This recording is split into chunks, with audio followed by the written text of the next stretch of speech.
नमस्कार। प्रबंध समिति आदर्श विद्या मंदिर जोधपुर में आपका हार्दिक स्वागत एवं अभिनंदन।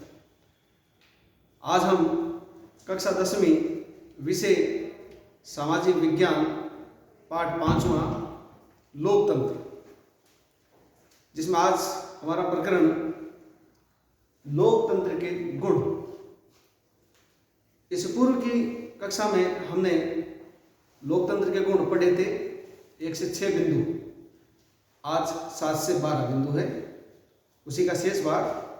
तो लोकतंत्र के गुणों में पहला है समानता और स्वतंत्रता पर आधारित शासन। समानता व स्वतंत्रता पर आधारित शासन।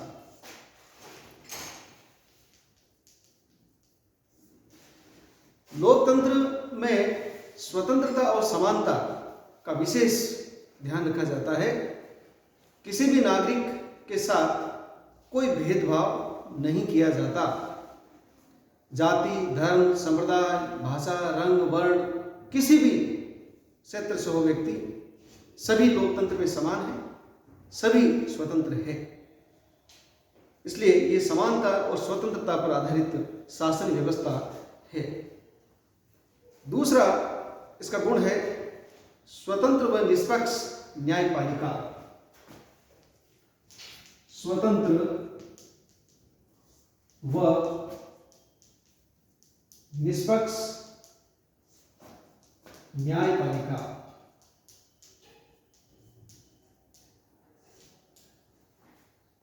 लोकतंत्र में शासन के 3 अंग होते हैं: कार्यपालिका, व्यवस्थापिका और न्यायपालिका।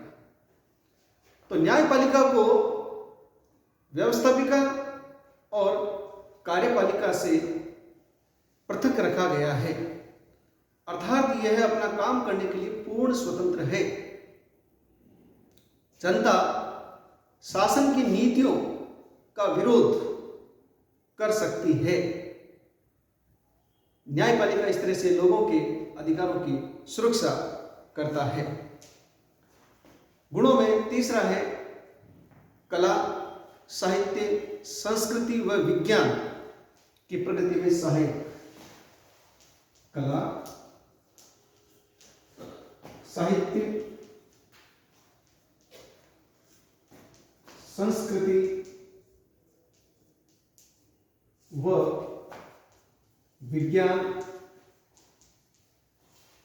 के विकास में सहायक।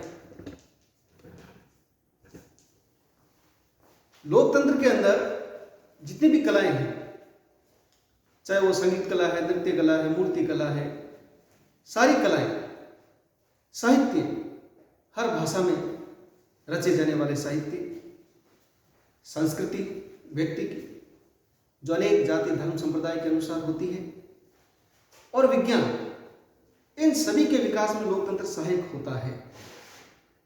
जबकि निरंकुश शासन, अधिनायक शासन में व्यक्ति के कर्म पर नियंत्रण होता है। इसके विपरीत लोकतंत्र के अंदर व्यक्ति को आगे बढ़ने का पूर्ण अधिकार होता है, उसके कर्मों पर नियंत्रण नहीं होता। वह कला, साहित्य, संस्कृति, विज्ञान को आगे बढ़ा सकता है। इस पर किसी प्रकार का अनुचित नियंत्रण लोकतंत्र में नहीं होता। लोकतंत्र इनके विकास में सहायक होता है।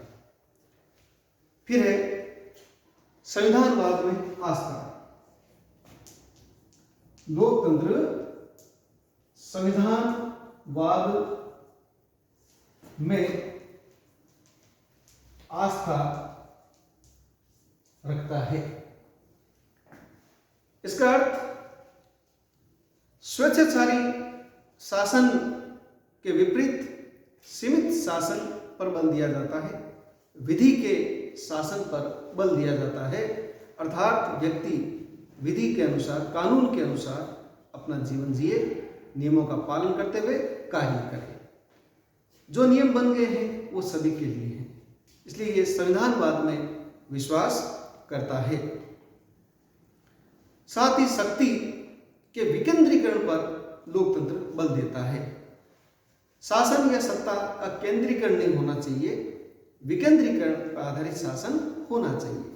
जैसे हमारे यहाँ पर केंद्रीय सरकार है, राज्य सरकार है और इसके अलावा स्थानीय स्वशासन है। गांवों के अंदर ग्राम पंचायतें हैं, पंचायत समिति, जिला परिषद, ये एक तंत्र काम करता है। वहीं शहरों में नगर पालिका, नगर निगम, नगर परिषदें ये काम करती हैं। इस तरीके से शासन विकेंद्रीकरण पर आधारित हो, ऐसा लोकतंत्र के अंदर व्यवस्था होती है। इसके अलावा अगला है शक्तिशाली शासन व्यवस्था। लोकतंत्र एक शक्तिशाली शासन व्यवस्था वाला होता है, क्योंकि लोकतंत्र में बनने वाली सरकार जनता द्वारा निर्मित सरकार होती है।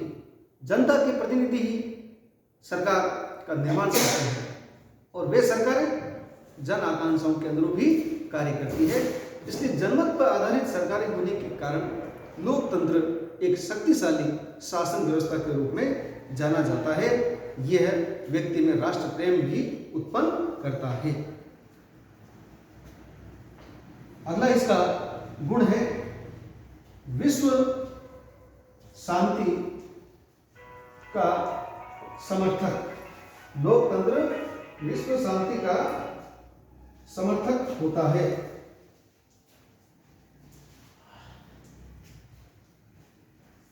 विश्व शांति का समर्थक।